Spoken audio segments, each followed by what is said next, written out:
Good morning. ಎಲ್ಲರಿಗೂ ನಮಸ್ಕಾರ.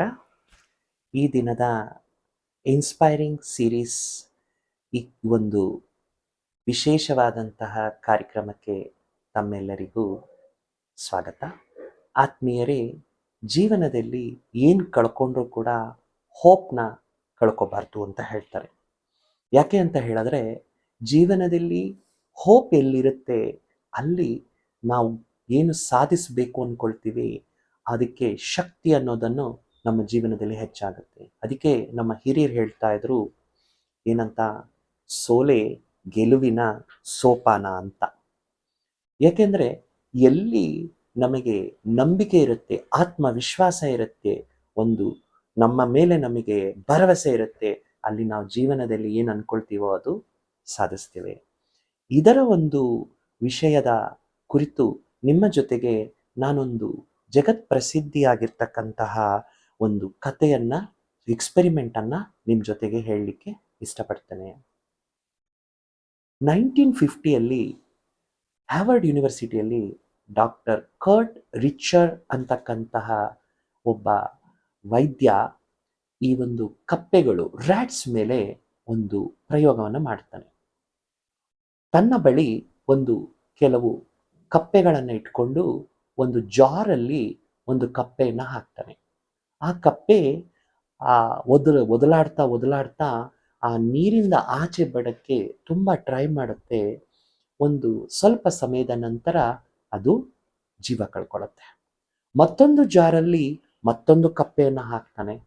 ಹಾಕಿದಾಗ ಆ ಕಪ್ಪೆ ಏನ್ ಮಾಡುತ್ತೆ ಅಂದ್ರೆ, ತನ್ನ ಒಂದು ಜೀವನ ಅದು ಕಳ್ಕೋಬಾರ್ದು ಅಂತ ಅದು ಒಳಗಡೆ ಮುಳುಗೋದೇ ಇಲ್ಲ, ಈಜಾಡ್ತಾನೆ ಇರುತ್ತೆ.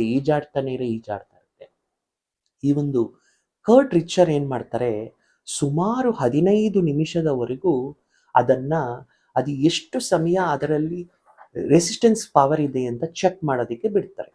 15 ನಿಮಿಷದ ನಂತರ ಆ ಕಪ್ಪೆಯನ್ನ ನೀರಿಂದ ತೆಗೆದು ಹೊರಗೆ ಭೂಮಿ ಮೇಲೆ ಬಿಟ್ಟು ಅದಕ್ಕೆ ಆಗಿರೋ ಒದ್ದೆಯನ್ನೆಲ್ಲ ಒರೆಸ್ಬಿಟ್ಟು ಅದಕ್ಕೆ ಸ್ವಲ್ಪ ಶಾಖ ಮುಟ್ಟಿಸಿ ಅದಕ್ಕೆ ಮತ್ತೆ ಜೀವವನ್ನ ತುಂಬ್ತಾರೆ.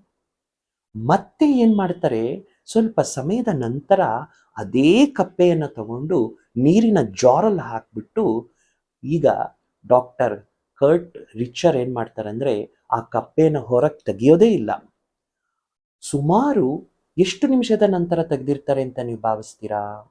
20 ನಿಮಿಷ, ಅರ್ಧ ಗಂಟೆ, 1 ಗಂಟೆ ಅಲ್ಲ, ಅಥವಾ 3 ನಿಮಿಷ, 2 ನಿಮಿಷ ಅಲ್ಲ, ಸುಮಾರು 60 ಗಂಟೆಗಳು ಆ ಒಂದು ಕರ್ಟರ್ ಏನ್ ಮಾಡ್ತಾರೆ, ಆ ಒಂದು ಕಪ್ಪೆಯನ್ನು ಹೊರಗಡೆ ತೆಗೆಯೋದೇ ಇಲ್ಲ.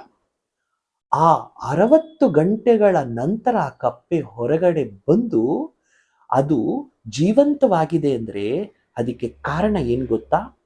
ಅದು ಒಂದು ಸತಿ ಅದರ ಒಂದು ಜೀವನದಲ್ಲಿ, ಅಂದ್ರೆ ಫಸ್ಟ್ ಟೈಮ್ ಜಾರಲ್ಲಿ ಹಾಕಿದಾಗ 15 ನಿಮಿಷದ ನಂತರ ಏನು ಕರ್ಟ್ ರಿಚರ್ ಆ ಒಂದು ಕಪ್ಪೆನ ಹೊರಗೆ ತೆಗೆದ್ರಲ್ಲ, ಆ ನಂಬಿಕೆ, ಆ ಹೋಪ್ ಅದಕ್ಕೆ ಈ ಜೀವ ತುಂಬಿತು. ನನ್ನನ್ನು ಖಂಡಿತವಾಗಿಯೂ ತೆಗಿತಾರೆ, ನನ್ನ ಜೀವನ ಕಾಪಾಡ್ತಾರೆ ಅಂತ ಅದೇ ವಿಶ್ವಾಸದಿಂದ ಅದು ಏನ್ ಮಾಡ್ತಾ ಹೋಯ್ತು. 1 ಗಂಟೆ ಆದ್ರೂ ಕೂಡ ಅದು ಭರವಸೆ ಕಳ್ಕೊಳ್ಳಿಲ್ಲ, 2 ಗಂಟೆ ಆದ್ರೂ ಕಳ್ಕೊಳ್ಳಿಲ್ಲ, 3 ಗಂಟೆ ಆದ್ರೂ ಕಳ್ಕೊಳ್ಳಿಲ್ಲ. ಅದೇ ತರ ಅದು ಒಂದು ತನ್ನ ಹೋಪ್ನ ಮೇಂಟೈನ್ ಮಾಡ್ಕೊಳ್ತಾ ಬಂತು. ಸುಮಾರು 60 ಗಂಟೆಗಳ ನಂತರ ಅದು ಹೊರಗೆ ಬಂದು ಅದರ ಒಂದು ಜೀವನ ಅದು ಕಾಪಾಡ್ಕೊಂತು ಅಂದ್ರೆ ಅದಕ್ಕೆ ಕಾರಣ, ಅದಕ್ಕೆ ನನ್ನನ್ನು ಯಾರೋ ಖಂಡಿತ ರಕ್ಷಿಸ್ತಾರೆ ಅನ್ನೋ ಹೋಪ್. ಆತ್ಮೀಯರೇ, ನಮ್ಮ ಜೀವನದಲ್ಲೂ ಅಷ್ಟೇ, ನಾವು ಒಂದ್ಸತಿ ಫೇಲ್ಯೂರ್ ಆಗ್ಬಿಡ್ತೀವಿ, 2 ಸರ್ತಿ ಫೇಲ್ಯೂರ್ ಆಗ್ಬಿಡ್ತೀವಿ. ನಮ್ಮ ಒಂದು ಜೀವನದ ಸಮಸ್ಯೆಗಳು ಅಂತಕ್ಕಂತಹ ಜೀವನದ ಜಾರಲ್ಲಿ ನಮಗೆ ಪ್ರಾಬ್ಲಮ್ಸ್ ಬಂದಾಗ ನಾವೆಲ್ಲ ಏನ್ ಮಾಡ್ತಾ ಹೋಗ್ತೇವೆ ಅಂದ್ರೆ, ನನ್ನ ಕೈಯಲ್ಲಿ ಆಗಲ್ಲ ಅಂದ್ಬಿಟ್ಟು ನಾವು ಅತಿ ಬೇಗ ಬಿಟ್ಬಿಡ್ತೀವಿ. ಒಂದ್ಸತಿ ನಾವು ಮೇಲೆ ಇರ್ತಕ್ಕಂಥ ಭಗವಂತನ ಮೇಲೆ ಅಥವಾ ನಮ್ಮ ಮೇಲೆ ನಮ್ಗಿರ್ತಕ್ಕಂತಹ ಆತ್ಮವಿಶ್ವಾಸವನ್ನ ಬಿಡದೆ ನಾವು ಯಾವುದಾದ್ರೂ ಒಂದನ್ನ ಗೆದ್ದಾಗ ಖಂಡಿತವಾಗಿಯೂ ಆ ಹೋಪ್ ಖಂಡಿತ ಏನೋ ಒಂದು ಸಮಾಧಾನ ನಮ್ಮ ಮುಂದೆ ತಗೊಂಡು ಬರುತ್ತೆ. ಆ ಸಮಸ್ಯೆಯಿಂದ ನಾವು ಹೊರಗೆ ಬರ್ತೀವಿ, ಖಂಡಿತವಾಗಿಯೂ ನಾವು ಆ ವಿಜಯಕ್ಕೆ ಹತ್ರ ಆಗ್ತೀವಿ. ಅದಕ್ಕಾಗಿ ನಮ್ಮ ಜೀವನದಲ್ಲಿ ಹೋಪ್ನ ಕಳ್ಕೋಬಾರ್ದು. ಯಾರು ಹೋಪ್ನ ಕಳ್ಕೊಳ್ಳೋಲ್ಲ ಅವರು ಸಕ್ಸಸ್ಗೆ ಹತ್ತಿರ ಆಗ್ತಾರೆ. ಯಾಕೆಂದರೆ ಹೋಪ್ ಅಂತಕ್ಕಂಥದ್ದೇ ನಮ್ಮೆಲ್ಲರ ಹತ್ರ ಇರ್ತಕ್ಕಂತಹ ಒಂದು ದೊಡ್ಡ ಅಸ್ತ್ರ, ಬಲ, ಶಕ್ತಿ ಅಂತ ಹೇಳ್ಬೋದು.